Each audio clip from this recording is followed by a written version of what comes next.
Hello students, bio study channel में आपका स्वागत है। कक्षा 11 बायोलॉजी के चैप्टर 4 में पार्ट फर्स्ट में आज हम आपको बताएंगे प्राणी जगत के बेसिस ऑफ क्लासिफिकेशन के बारे में।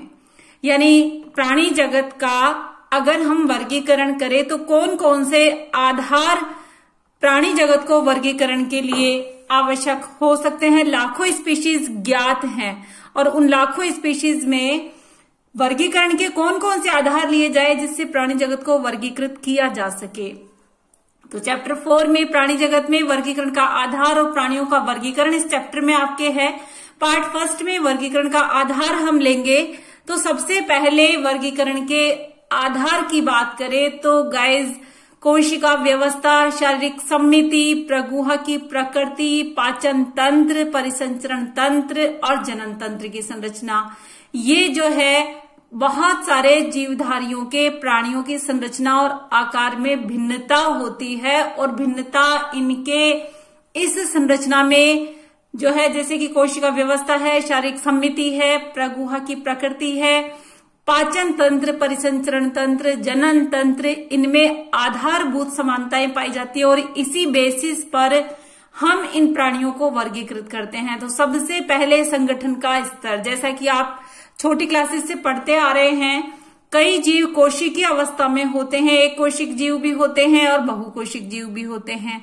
और कई प्राणियों का शरीर कई तरह की सम्मिति लिए हुए होता है, यानी गोलाकार स्थिति रहती है या जो है बेलनाकार कंडीशन होती है। तो उन प्राणियों के शरीर को किस तरह से दो भागों में या कौन सी ऐसी काट है जहां से इनके शरीर को बराबर भागों में वर्गीकृत बांटा जा सकता है। प्रगुहा की प्रकृति, प्रगुहा की प्रकृति का मतलब होता है बॉडी में जो बॉडी वाल होती है और एलिमेंट्री कैनाल होती है, इन दोनों के बीच में कैविटी पाई जाती है जिसको सीलोम या प्रगुहा कहते हैं। पाचन तंत्र विभिन्न जीवधारियों का अलग अलग होता है। ब्लड सर्कुलेटरी सिस्टम होता है जिसको परिसंचरण तंत्र कहते हैं और जनन तंत्र जिससे वे जनन करते हैं। तो ये ऐसी बातें हैं जिनके आधार पे इन प्राणियों को वर्गीकृत किया जा सकता है। सबसे पहले संगठन का स्तर की बॉडी, जो शरीर है प्राणी का वो कोशिकीय स्तर का है, ऊतक स्तर का है या अंग स्तर का है या पूरा सिस्टम बना हुआ है। तो सबसे पहले है संगठन का स्तर।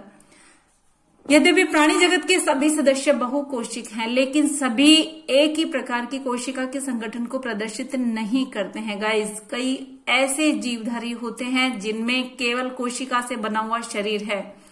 जैसे ही विकास क्रम को आगे बढ़ाते हैं तो कई जीवधारी ऐसे हैं जिनका शरीर कोशिका से आगे बढ़ते हैं, यानी कि ऊतक स्तर का संगठन पाया जाता है। इसी तरह से और उच्च स्तर की बात करें तो अंग स्तर का संगठन भी जीवों में पाया जाता है। कोशिकीय स्तर से आगे बढ़ते कोशिकाओं के बीच श्रम विभाजन चालू हो जाता है और श्रम विभाजन अगर कोशिकाएं करने लगती है तो इनकी कोशिकाओं में व्यवस्था दिखती है और ये संगठित होकर के ऊतक के रूप में आ जाती है और ये ऊतक स्तर का संगठन प्रदर्शित करती है। उच्च स्तर का संगठन जो कि प्लेटीहेलिमेंथिस के सदस्य या उच्च संघों में पाया जाता है, जिसमें ऊतक संगठित होकर के अंग का निर्माण करते हैं। बहुत सारे उच्च स्तर के जीवधारियों में ऊतक स्तर और अंग स्तर के आगे बढ़ते हैं तो पूरा सिस्टम बना हुआ है। जैसे कि जीवों के अंदर परिसंचरण तंत्र अलग होता है, उत्सर्जन तंत्र अलग होता है, तो पूरा सिस्टम जो है बना हुआ है। इस तरह से जीवधारी अलग अलग प्रकृति के होते हैं। कई जीवधारियों का शरीर कोशिकीय स्तर का है, कईयों का शरीर जो है ऊतक स्तर का है और इसी तरह से अंग बने हुए हैं, अंग स्तर का है। कंप्लीट शरीर सिस्टम से बना हुआ है तो अंग तंत्र प्रकार का होता है। कई ऐसे जीवधारी हैं जिनमें खुले परिसंचरण तंत्र के रूप में ब्लड सर्कुलेटरी सिस्टम पाया जाता है, परिसंचरण तंत्र पाया जाता है। खुले परिसंचरण तंत्र में रक्त का बहाव हृदय से सीधे बाहर भेजा जाता है तथा कोशिका और ऊतक इसमें डूबे रहते हैं, यानी कोई वाहिकाओं का सिस्टम इसमें नहीं होता है। तो ये होते हैं खुले परिसंचरण तंत्र वाले जीवधारी। ऐसे ही बंद परिसंचरण तंत्र वाले जीवधारी जिसमें शिरा, धमनिकाएं और शिराएं कोशिकाएं पाई जाती है, केशिकाएं पाई जाती है। इस तरह के जीव होते हैं बंद परिसंचरण तंत्र वाले, जैसे कि ह्यूमन बीइंग्स। अब बात आती है सममिति की, कि कई ऐसे जीव हैं जिनके शरीर को किसी भी अक्ष से अगर कोई रेखा गुजारे तो 2 बराबर भागों में विभाजित नहीं किया जा सकता। इनको हम कहते हैं असममिति, यानी कि जैसे कि स्पंज, इनके शरीर को किसी भी अक्ष से हम काटे तो निश्चित रूप से 2 बराबर भागों में नहीं विभाजित कर सकते हैं। ऐसे जीवधारियों को असममित प्राणी कहते हैं। जब किसी भी केंद्रीय अक्ष से गुजरने वाली रेखा प्राणी के शरीर को 2 समरूप भागों में विभाजित करे, यानी शरीर से कोई भी किसी भी अक्ष से अगर प्राणी के शरीर के 2 भाग किए जाए और दोनों समरूप भागों में विभाजित हो जाए तो इनको अर्यसममित प्राणी कहते हैं। जैसे कि सीलेंट्रेट प्राणी, टीनोफोर, इकाइनोडर्म्स, ये इस प्रकार की सममिति लिए हुए होते हैं। एनेलिड, आर्थ्रोपोड्स आदि में एक ही अक्ष से गुजरने वाली रेखा द्वारा शरीर को 2 समरूप दाएं बाएं भागों में बांटा जा सकता है। कहने का मतलब ये हुआ कि पर्टिकुलर स्थान से शरीर को 2 भागों में बांटा जा सकता है, जैसा कि एनेलिडा में, आर्थ्रोपोडा में होता है। तो इनको द्विपार्श्व सममिति प्राणी कहते हैं। इनका शरीर इस तरह से है कि एक पर्टिकुलर अक्ष से इनके 2 भाग किए जा सकते हैं। तो इस तरह से सममिति प्रत्येक जीवों की अलग अलग होती है। जैसा कि सामने आप देख रहे हो, अर्यसममित किसी भी स्तर से आप 2 सेक्शन इनके कर सकते हो। द्विपार्श्व सममित में केवल एक पर्टिकुलर अक्ष से इनके 2 भाग किए जा सकते हैं। तो ऐसे जीवधारी जिनका किसी भी अक्ष से 2 भाग किए जा सकते हैं अर्यसममित कहलाते हैं, और जिनका एक पर्टिकुलर रीजन से, पर्टिकुलर क्षेत्र से 2 भाग किए जा सकते हैं, इनको द्विपार्श्व सममित कहते हैं। नेक्स्ट है द्विकोरिक या त्रिकोरिक संगठन, यानी जिनके शरीर में 2 लेयर बनी हुई है, जैसे कि बाह्य एक्टोडर्म और आंतरिक एंडोडर्म, बाह्य त्वचा और अंतः त्वचा, ये द्विकोरिक कहलाते हैं। जैसे कि सीलेंट्रेट, वे प्राणी जिनमें विकसित भ्रूण में तृतीय भ्रूणीय मेसोडर्म होता है, ये प्राणी त्रिकोरिकी कहलाते हैं। जैसे कि प्लेटीहेलमिन्थस। तो 2 जो है स्तर वाले प्राणी और 3 स्तर वाले प्राणी, इस तरह से द्विकोरिकी और त्रिकोरिकी संगठन वाले ये प्राणी होते हैं। आप देखिए लेयर आपके सामने पिक में दी हुई है, बाह्य त्वचा और अंतः त्वचा दिखाई हुई है इसमें, और बीच में यदि इन दोनों के बीच में एक लेयर और है, मेसोडर्म जिसको कहते हैं, तो ये मेसोडर्म और है, तो ये त्रिकोरिक प्राणी होते हैं। नेक्स्ट, प्रगुहा, कैविटी, स्थान जो बॉडी के सेल वॉल और एलिमेंट्री कैनाल, यानी कि जो पाचन तंत्र की आहार नाल वाली जो कंडीशन होती है, इन दोनों के बीच में सीलोम पाई जाती है, प्रगुहा पाई जाती है। ये कैविटी आप देख रहे हो, इस तरह से बॉडी के और एलिमेंट्री कैनाल के बीच में कैविटी है, इसको प्रगुहा कहते हैं। ये प्रगुहा यदि बॉडी में पाई जाती है तो इसको प्रगुहा युक्त प्राणी कहते हैं, और ये जीवन की किसी अवस्था में बनती है तो उसको कूटगुहिक प्राणी कहते हैं। और जिनमें ये प्रगुहा नहीं पाई जाती, ऐसे भी जीवधारी होते हैं जिनमें जीवधारियों में ये कैविटी नहीं पाई जाती, इनको एसिलोमेट प्राणी कहते हैं।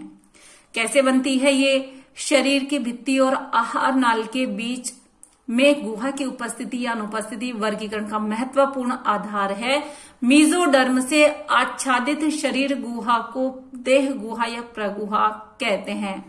इससे युक्त प्राणी प्रगुही प्राणी कहलाते हैं, जैसे कि एनेलिडा के प्राणी, मोलस्का के प्राणी, आर्थ्रोपोड के प्राणी, इकाइनोडर्मेट्स, हेमिकोडेट्स, देन कोर्डेट्स। ऐसे प्राणी हैं जिनमें ये कैविटी पाई जाती है। कुछ प्राणियों में यह गुहा मेसोडर्म से आच्छादित नहीं होती है, बल्कि मध्य त्वचा, बाह्य त्वचा और अंत त्वचा के बीच बिखरी हुई थैली के रूप में पाई जाती है। यानी मेसोडर्म इस कैविटी की जगह पाई जाती है और मेसोडर्म इस कैविटी की जगह बिखरी हुई पाई जाती है, तो इनको कूटगुहिक प्राणी कहते हैं, जैसे कि एस्केलिमेंथिस। जिन प्राणियों में शरीर गुहा नहीं पाई जाती, इनको अगुही प्राणी कहते हैं।